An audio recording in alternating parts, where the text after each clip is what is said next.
Okay, praise the lord. యేసుక్రీస్తు నామంలో మీ అందరికి వందనాలు.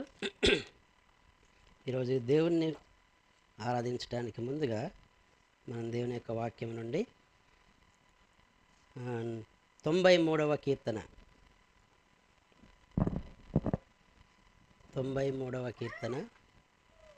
1 నుండి 5 వచనాలు చదువుకుందాం.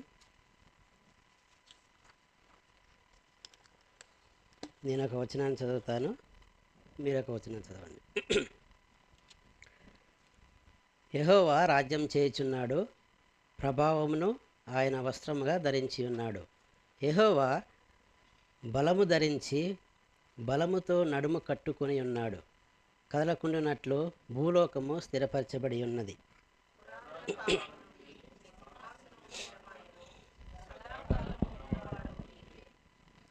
వరదలు ఎలుగెత్తెను, యెహోవా వరదలు ఎలుగెత్తెను. వరదలు తమ అలలను హోరెత్తునట్లు చేయుచున్నవి.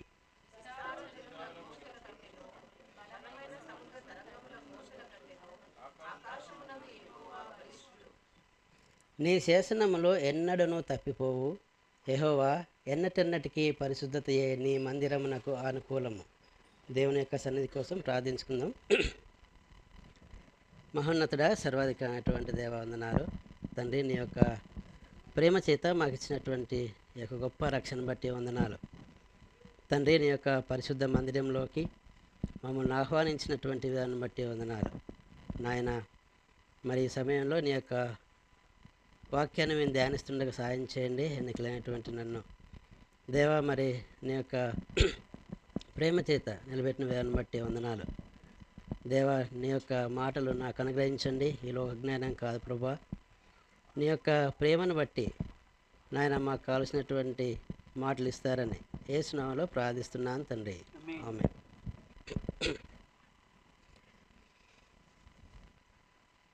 మనం ప్రతి ఆదివారం దేవుణ్ణి ఆరాధించడానికి వస్తున్నాం. ఆరాధన అంటే ఏమిటి? మనం దేవుణ్ణి ఆరాధించడానికి దేవుని యొక్క వాక్యం నుండి మనం ప్రతి ఆదివారం చూసుకుంటున్నాం.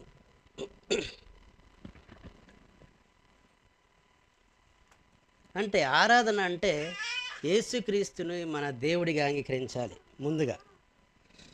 అట్లాగనే ఆత్మతోనూ సత్యముతోనూ ఆయన్ని మనం ఆరాధిస్తూ రావాలి, ఆయన్ని గౌరవిస్తూ రావాలి, ఆయన్ని సేవ చేస్తూ రావాలి. ఇది ఒక భావోద్వేగానికి సంబంధించింది కాదు, కానీ దేవుని యొక్క మాటల ద్వారా మన జీవితాన్ని, అంటే దేవుని యొక్క మాటల్ని మన జీవితంలో దాన్ని అనుసరించే వారిగా ఉండాలి. ఇదంతా ఆరాధనే. అట్లాగనే ఆయనకు సాష్టాంగపడి నమస్కారం చేయాలి, మరియు ఆయన్ను స్తుతించాలి. ఇవన్నీ మన జీవితంలో చేస్తూ రావాలి. అప్పుడే మనం దేవుణ్ణి ఆరాధిస్తూ ఉంటాం. అదొక భావోద్వేగానికి సంబంధించింది కాదు, కానీ మన యొక్క పనుల ద్వారా కూడా దేవుణ్ణి ఆరాధిస్తూ రావాలి. ఈ ఆరాధనలో ముఖ్యమైనటువంటి కొన్ని మాటలు మనం చూసినట్లయితే, కొన్ని అంశాలు, ముందుగా మనం ఆయనకి నమస్కారం చేస్తాం. ఈ నమస్కారం అనేది మనం చేస్తూ ఉన్నప్పుడు అది దేవుడు కోరుకునేది ఏంటిదంటే సాష్టాంగ నమస్కారం. కానీ మనం అది ఈ రోజులో చేయట్లే. అంటే దేవుణ్ణి మనం గౌరవిస్తూ రావాలి ఆయన యొక్క వాక్యాన్ని బట్టి. అట్లాగనే మన విధేయత, ఒబీడియన్స్, ఆయన మాటలు ఏవైతే మనతో మాట్లాడిండో వాటిని మనం పాటించినప్పుడు, ఆయన యొక్క మాటలను విన్నప్పుడు మనం దేవునికి ఒబీడియన్స్ చూపించగలుగుతాం, అంటే విధేయత చూపిస్తాం. అట్లాగనే దేవుని పనిలో పాల్గొనడం, అట్లాగనే దేవుని సంఘంలో కీర్తిస్తూ రావాలి ఆయన యొక్క ఘనతను. ఈ అంశాలన్నింటినీ మనం చూసినట్లయితే దేవుణ్ణి ఆరాధిస్తూ వస్తాం. ఆయనకు నమస్కారం చేయాలి, విధేయత కలిగి ఉండాలి, దేవుని యొక్క సన్నిధిలో మనం సేవ చేస్తూ రావాలి. అట్లాగనే ఆయన చేసినటువంటి ప్రతిదానికి, ఆయన చేసిన గొప్ప పనులకు, తర్వాత ఘనతను బట్టి మనం కీర్తిస్తూ రావాలి. ఇది దేవునికి మనం సమర్పించేటటువంటి ఆరాధన. మనం ఈ యొక్క 93వ కీర్తనలో చూసినట్లయితే, ఈ పోర్షన్ మొత్తం చూసినట్లయితే మనకి దేవుడు ఏమైనాడంటే యూనివర్స్కే దేవుడు. అంటే ఈ ప్రపంచానంతటికీ ఏదైతే మనకి విశ్వం అనేది ఉందో, ఈ అంతటికీ దేవుడిగా ఉన్నాడు. మనం చూసినట్లయితే ఇక్కడ యెహోవా రాజ్యం చేయుచున్నాడు, ప్రభావమును ఆయన వస్త్రముగా ధరించి ఉన్నాడు. యెహోవా బలం ధరించి బలంతో నడుము కట్టుకొని ఉన్నాడు.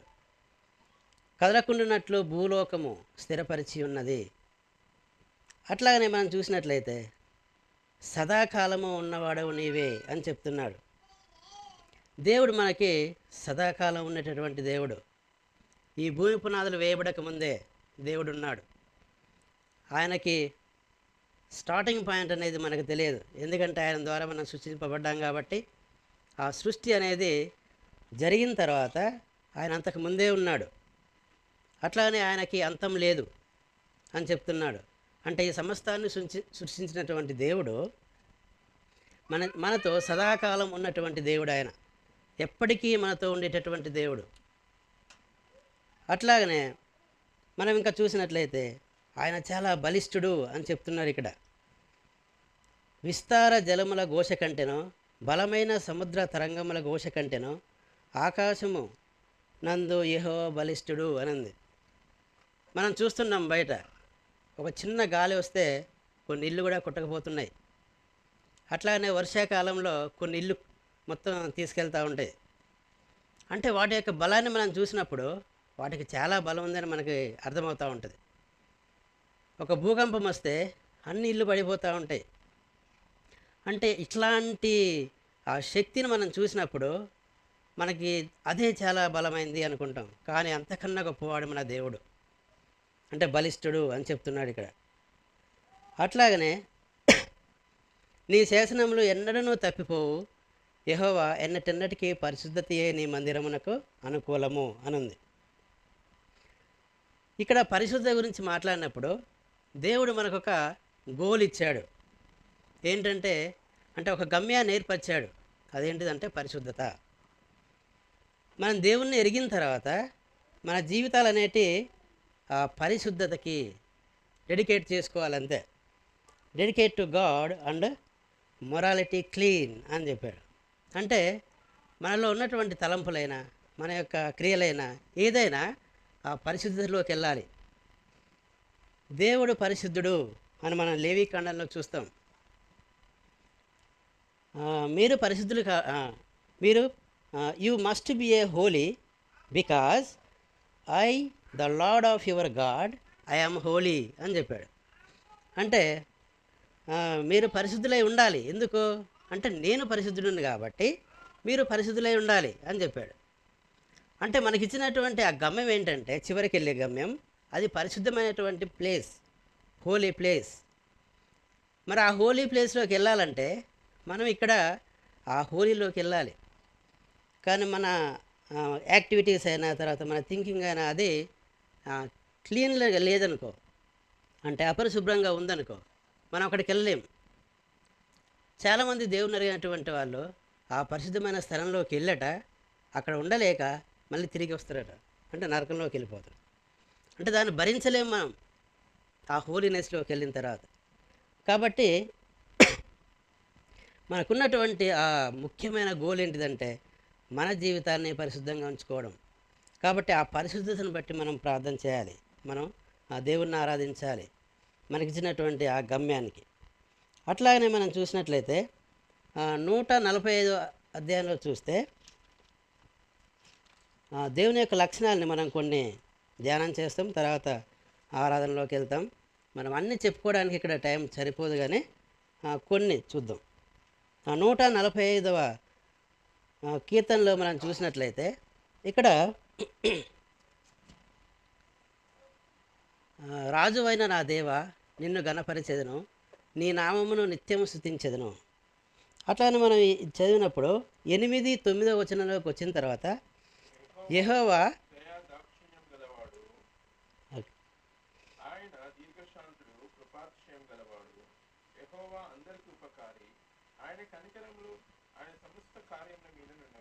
ఓకే, ఇక్కడ దేవుని యొక్క మాటలు ఏం చెప్తున్నాయంటే, యెహోవా దయా దాక్షిణ్యములు గలవాడు, ఆయన దీర్ఘశాంతుడు, కృపాతిశయము గలవాడు, యెహోవా అందరికీ ఉపకారి, ఆయన కనికరములు ఆయన సమస్త కార్యముల మీద ఉన్నవి అని చెప్తున్నాడు.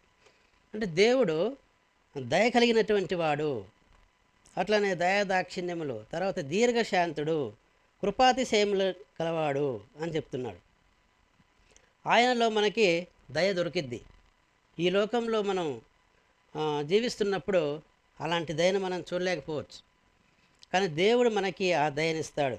అట్లాగనే దీర్ఘశాంతుడు అని చెప్తున్నాడు. ఆత్మఫలాల్లో ఇదొకటి, దీర్ఘశాంతం కలిగి ఉండడం అని మనం నేర్చుకుంటాం. కాబట్టి ఈ దీర్ఘశాంతం అనేది దేవునిలో ఉంది. అట్లానే కృప చూపించేటటువంటి దేవుడు, కనికరములు చూపేటటువంటి దేవుడు. కాబట్టి ఈ లక్షణాలను బట్టి మనం దేవుణ్ణి ఆరాధించాలి. దేవా, నీవెంతో గొప్పవాడివి, నీవు దయాదాక్షిణ్యము కలవాడవు, దీర్ఘశాంతుడవు, కనికరం గల దేవుడవు అని మనం దేవుణ్ణి ఆరాధిస్తూ రావాలి. ఇలా మనం చూసినట్లయితే ఇంకా ఎన్నో మనకి దేవుని యొక్క వాక్యం నుండి వస్తున్నాయి. దేవుని యొక్క కృపచేత మనం దేవుణ్ణి ఎరిగినటువంటి మన పరిస్థితిని చూసినట్లయితే మనం ఇంతకుముందు ఎలా ఉన్నామో, అంటే దేవునికి వ్యతిరేకంగా ఉన్నటువంటి మన జీవితాలని దేవుణ్ణి ఎరిగిన తర్వాత మన లైఫ్ అనేది ఎలా మారింది, దాన్ని బట్టి మనం దేవుణ్ణి ఆరాధించాలి. పౌలు విషయంలో మనం చూసినట్లయితే ఆయన ఉన్నటువంటి పరిస్థితిని బట్టి ఆయన దేవుణ్ణి ఎరిగినటువంటి బిడ్డల్ని చంపుతూ వచ్చాడు. ఎప్పుడైతే దేవుణ్ణి ఎరిగాడో కంప్లీట్గా మారిపోయాడు.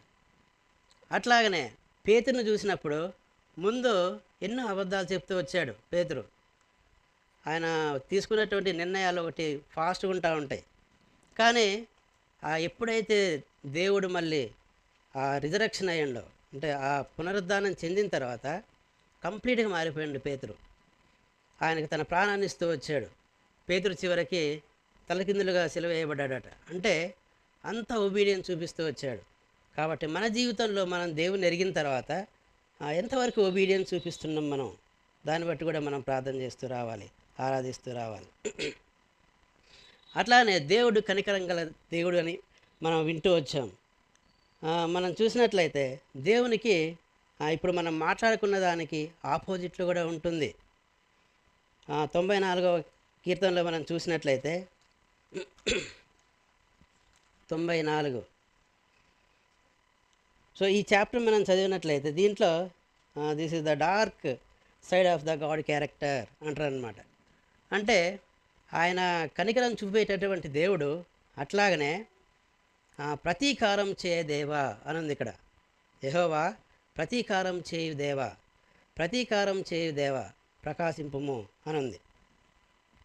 అట్లాగనే ఇక్కడ కింద చూసినట్లయితే 23వ వచనంలో ఆయన వారి దోషములు వారి మీదకి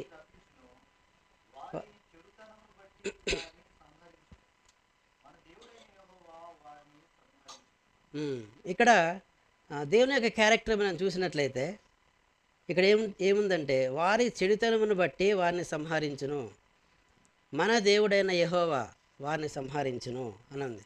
అంటే దేవునికి వ్యతిరేకంగా ఉన్నటువంటి భక్తిహీనులు వారి యొక్క పరిస్థితి చూసినట్లయితే దీని ద్వారా మనకు అర్థమవుతుంది.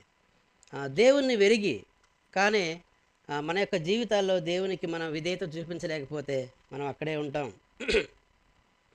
కాబట్టి ఆయనకున్నటువంటి ఆ పరిస్థితి, దేవుని యొక్క క్యారెక్టర్, ఆయన అగ్ని అయి ఉన్నాడు అని చెప్తా వస్తారు. కాబట్టి దేవుని యొక్క క్యారెక్టర్లో మనం చూసినట్లయితే ఆయన నీతిమంతుడు, అట్లానే పరిశుద్ధుడు, అట్లాగనే కనికరం గల దేవుడు, అట్లానే భక్తిహీనుల మీద కోప్పడేటటువంటి దేవుడు. మన జీవితాలని మనం చూసుకున్నట్లయితే దేవునికి మనం ఎట్లున్నాం అనేది మనం ఆలోచించుకోవాలి. దాన్ని బట్టి మనం దేవుని ముందు మనం మోకరిల్లుతూ రావాలి. కాబట్టి దేవుని యొక్క వాక్యాన్ని మనం ధ్యానిస్తున్నప్పుడు మనకి ఇన్ని విషయాలు తెలుస్తున్నాయి. మనం దేవునికి విధేయత చూపించలేనటువంటి బ్రతుకుల నుండి దేవుడు మనల్ని కాపాడుతూ వచ్చాడు. 2020 సంవత్సరాల క్రితం ఈ భూలోకానికి వచ్చినటువంటి దేవుడు, ఆయన ఒక దేవుని యొక్క వాక్యంగా ఉన్నటువంటి దేవుడు ఈ భూలోకానికి కృపాసత్య సంపూర్ణుడిగా మన మధ్యకు వచ్చాడు. వచ్చి మన కొరకు తన ప్రాణాన్ని అర్పించాడు. యాక్చువల్గా మనం పొందాలి శిక్ష, మనం చేస్తున్నటువంటి పనులకి మనం శిక్ష పొందాలి. కానీ ఆ శిలువలో మనకి బదులుగా పాపంగా చేయబడ్డాడు. మనం పొందాల్సినటువంటి శిక్షలో ఆయన పొందుతూ వచ్చాడు. తర్వాత పాపం నుండి మనల్ని విడిపిస్తూ వచ్చాడు. కాబట్టి వీటన్నిటిని మనం గుర్తు చేసుకుందాం. మన పరిస్థితి ఎలా ఉండేది, తర్వాత దేవునిలోకి వచ్చిన తర్వాత మన యొక్క పరిస్థితి ఎలా ఉంది, దాన్ని బట్టి మనం ఆరాధిస్తూ రావాలి. కాబట్టి ఇంత మంచి గొప్ప దేవుడు మనం కలిగి ఉన్నాం. ఈ లోకంలో మనం బయట చూసినట్లయితే పరిశుద్ధత అనేది మనకు కనబడట్లే. మన యొక్క రిలేషన్స్లో, అట్లాగనే మన యొక్క ఆలోచనలలో, మన యొక్క యాక్టివిటీస్లో ఎక్కడా పరిశుద్ధత లేదు. కానీ దేవుడు మనకిచ్చినటువంటి గొప్ప కార్యం ఏంటంటే మనం అలా జీవించాలి అనేటటువంటిది దేవుడు నేర్పిస్తూ వస్తున్నాడు. కాబట్టి దీన్ని బట్టి మనం ఆరాధిస్తూ రావాలి. అట్లా మన జీవితాన్ని బట్టి మనం దేవుణ్ణి ఆరాధించినప్పుడు మనకు ఆయన సేవ చేస్తూ ఉంటాం, అట్లాగనే ఆయన సన్నిధిలో మనం ఉంటాం. కాబట్టి యొక్క వాక్యాలన్నింటిని బట్టి దేవుని మనం స్తుతిద్దాం, దేవునికి మనం ఆరాధన చేద్దాం. ఈ యొక్క వాక్యాన్ని దేవుడు దీవించునుగాక.